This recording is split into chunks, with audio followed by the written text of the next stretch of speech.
Raider Nation, what's going on? It's Mitchell Renz here, host of the Raiders Report, and today's Marcus Peters replacements video is presented by Panda Sups. And I asked Merbad, who owns Panda Sups, diehard Raider fan, I said, man, give me a code after that tough game against the Chiefs. He just said FKC. So if anybody wants to save 20% off on some of the best workout supplements in the game, use code FKC at pandasups.com. That link's going to be available to y'all down in the comments and down in the description of today's show. So for those that do not know, Marcus Peters has been released by the Las Vegas Raiders after him and interim head coach Antonio Pierce got into a heated discussion before halftime in the Raiders' Week 12 loss to the Kansas City Chiefs.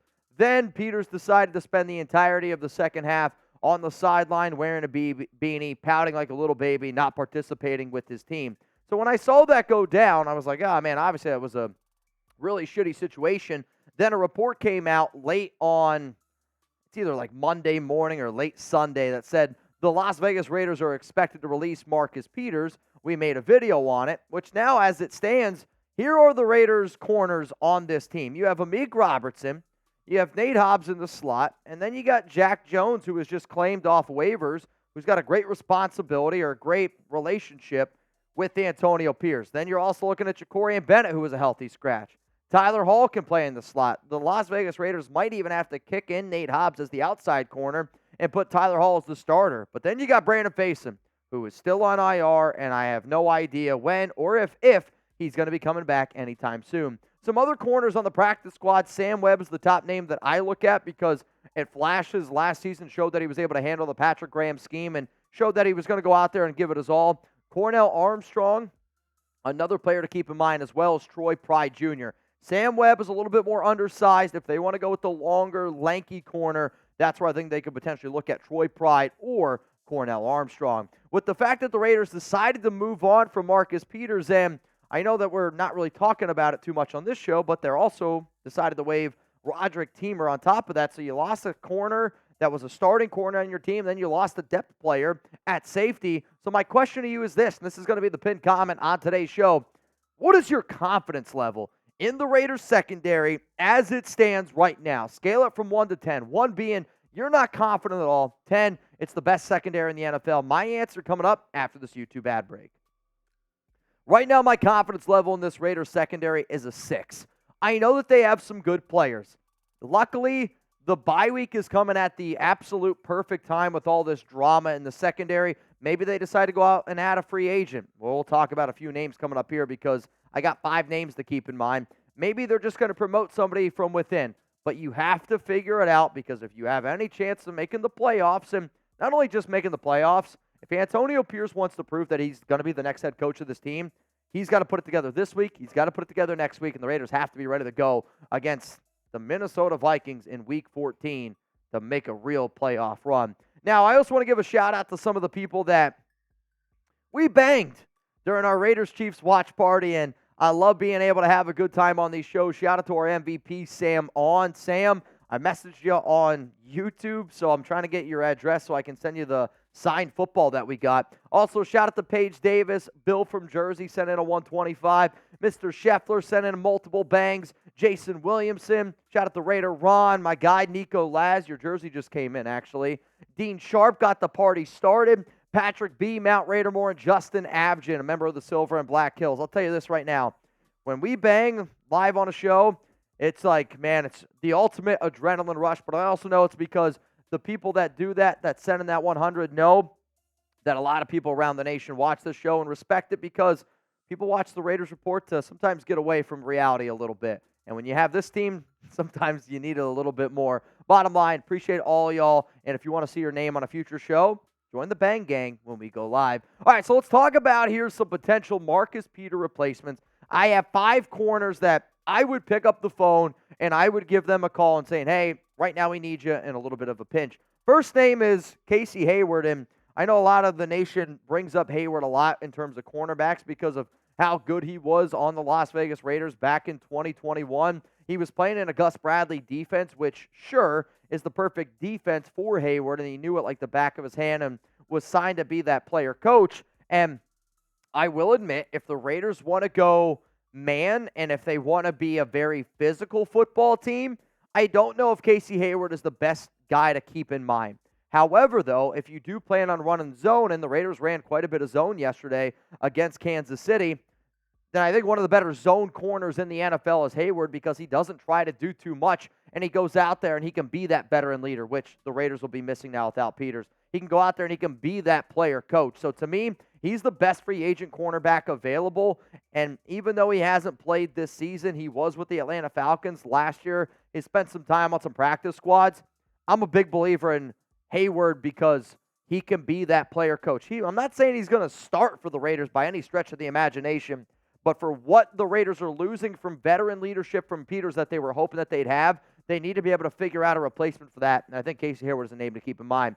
Let's go to another name here. And if anybody, I think this might be the most likely name that they try to go out and get. Yes, he is not a big outside corner, but Bryce Callahan does have some relationships with Champ Kelly, who is now the Raiders' interim general manager, because Callahan played on the Chicago Bears from 2015 to 2018. So he has those Kelly connections, and at that time, Kelly was a scout, a pro, he was a scout looking at teams for college football to be able to add him in, and Bryce Callahan was a player that he saw, went out, signed as a UDFA. He played with the Broncos, Chargers from 2019 to 2022, so he's got some AFC West experience. And if you're still looking for just a dude that you can insert into your lineup here, he's been, started plenty of games in his career. I want to say 31 games he started. He's 31 years old, started 56 games, but in 2022 was still able to put up a halfway decent number. The way that the Raiders go out and they add Bryce Callahan, in my personal opinion, is if they decide to kick Nate Hobbs as an outside corner, which then puts a little bit more pressure on only Tyler Hall to be your only nickel. So if that ends up happening, they say, hey, Nate, we need you to go to the outside.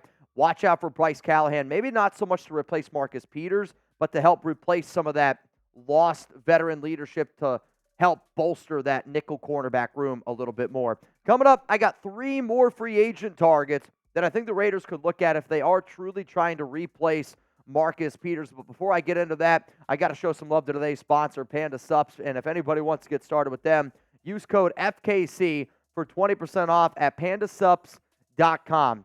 Right now, the top 2 things that I recommend anybody to try, especially if you have a sweet tooth, and this is the worst time of the year for me because all I see is great tasting food all around me, and my sweet tooth is going nuts.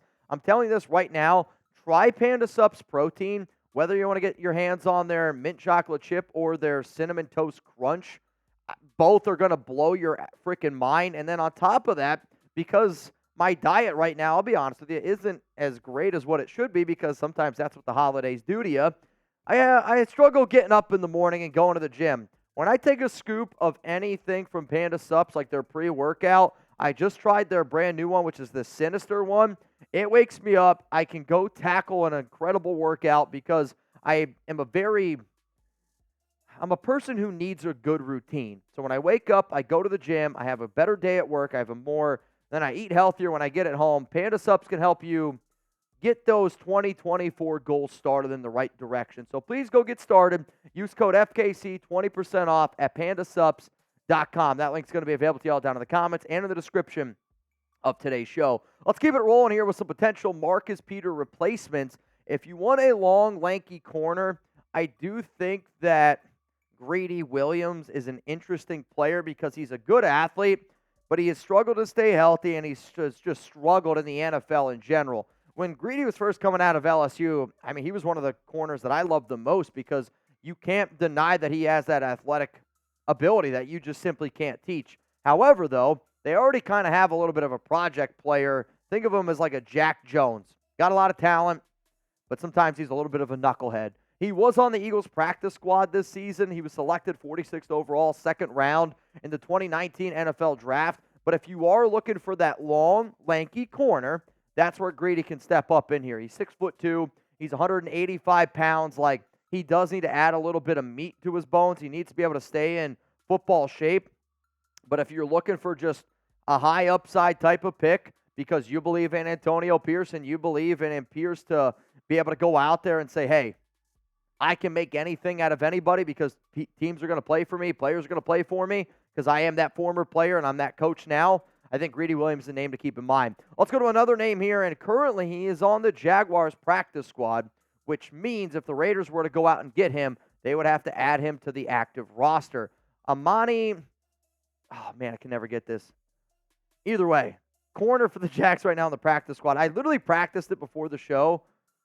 Oruwariye, I think that's how you go with it. He's a physical guy, a big outside corner. I'll admit, he's not that great in coverage. He's more of just a run stopper. If you need to bring a guy in on a blitz, he's not afraid to tackle. So if you want to be able to add a corner that kind of like the complete opposite of Peters, that's not going to be afraid to put his nose in there. He's not going to be afraid to go out there and hit somebody.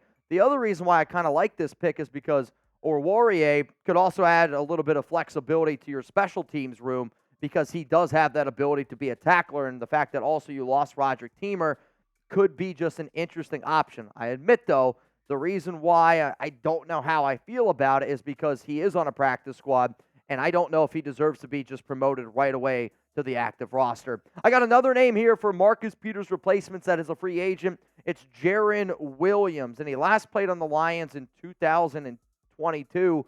But the reason why he's on this list is because he has those Patrick Graham connections.